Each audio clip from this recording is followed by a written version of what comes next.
леки дъжд започнах да усещам. Стискаме палци да ни се размият днес, защото тогава ще стане много трудно. Игор е готов. Вашите аплодисменти, дами и господа. Игор Митрович! И са в много добро темпо. Наближава.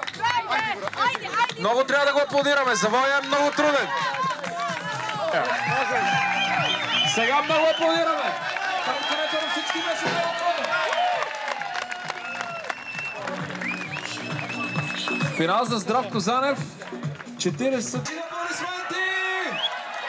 Второ завъртане за Ервин Катара. Дами и господа, неговият треньор е 60 метра и той ги изпълнява. От тук нататък всичко беше ненужно. Ервин Катара. Трудна дисциплина, защото всеки един от уредите носи риск от повреда. Съвсем нормално е това. Но това означава, че ние трябва... Старт! Вашите аплодисменти, дами и господа, Здравко Занев!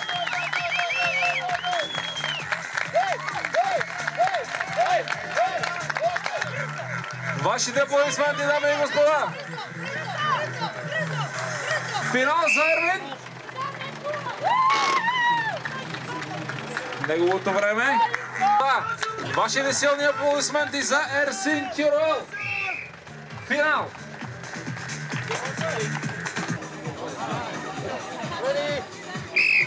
Старт!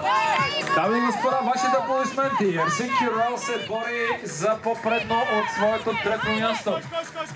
Игор Митрович пък се бори за мястото на Ерсин Кюрел, което е трето за момента.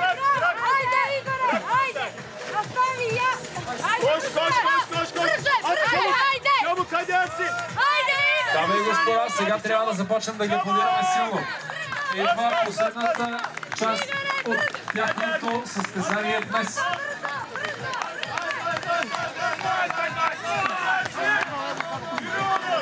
Ерсин Кюрел, последни сантиметри. Финал за Ерсин. Старт! Двамата най-добри състезатели. Здравко Занев се бори. Най-добри състезатели. Здравко Занев се бори.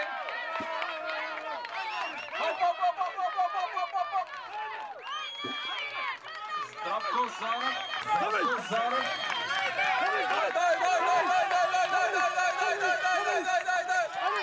Дами и господа, вашите аплодисменти.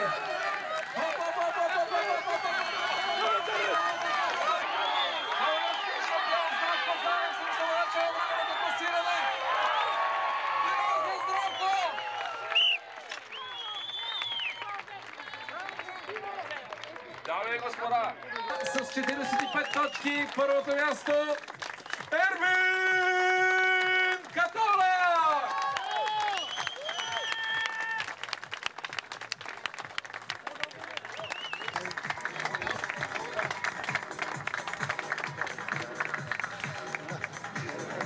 Браво! Дами и господа, вашите аплодисменти за 8-те силни мъже, най-силните 8 мъже на Балканите. Всички те са победители в борбата срещу дрогата. Днес те се изправиха